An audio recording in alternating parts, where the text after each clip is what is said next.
How easy it is to get illegal guns, it's easy. It's like you could just make a phone call and it'll get delivered to you. Guns ain't expensive on the street at all. It goes like, for a nice little handgun, decent sized handgun, it'll be like around $300. How often do you have to use your illegal gun?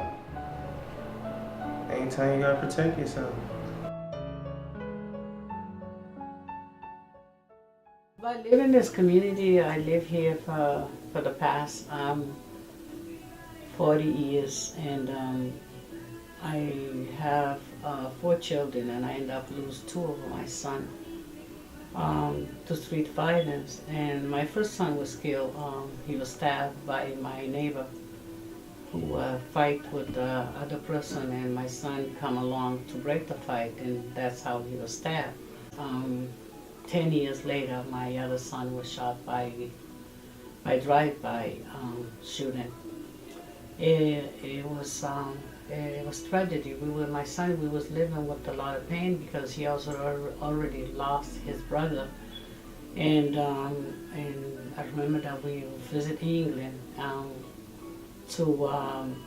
he was supposed to go there and speak about the violence that has happened in Boston. And they found out that he had a good experience.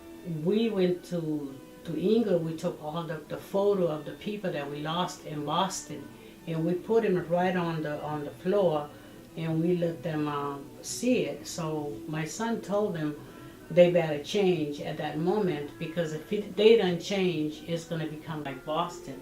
He was telling them that buy a gun in Boston is like buy a candy.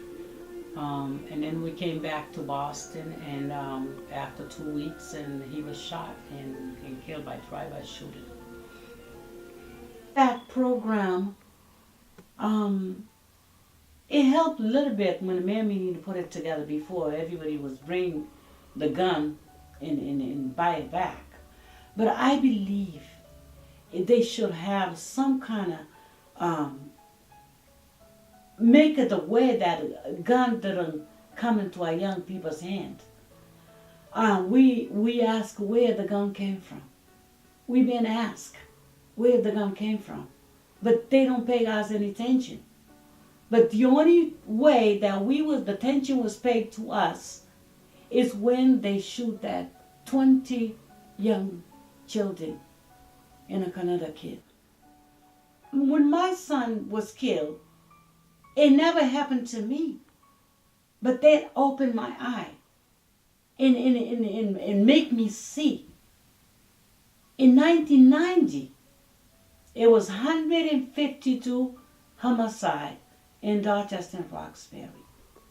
But because of my son wasn't killed, I didn't pay any attention, and I don't want the people in the suburb to wait until the bomb come into their place, or maybe a gun come into their place, to wake up. I wanted them to pay attention in Chicago, in Boston, this poor neighborhood, who the gun destroy our life and destroy our children's life. I think illegal guns affect our community a great deal, not only within the city of Boston, but across the nation. I think in a lot of urban communities, it's a heavy burden, because to get a gun is easier than to get a book from the library or anything of that nature. I think it's actually astonishing how easy it is to get an illegal weapon, and I think that's why projects like this is something that try to jumpstart the community and make people aware of such violence. And myself, I started my own t-shirt company called Be Initiative, and it's all about bringing the community together, being a better individual. That way we can be a better whole. And it's all about I am Roxbury, I am Dorchester, together we're all Boston. And it's just kind of get a mental and a mindset of what the ideal community can be if we don't have things like illegal weapons in the city, and are more constructive with our community, getting kids into after-school programs, sports, just things of that nature. That way they don't have to be subjected or tempted by the use of illegal weapons. Hi, my name is Delroy McDonald, and I'm from Dorchester, Massachusetts.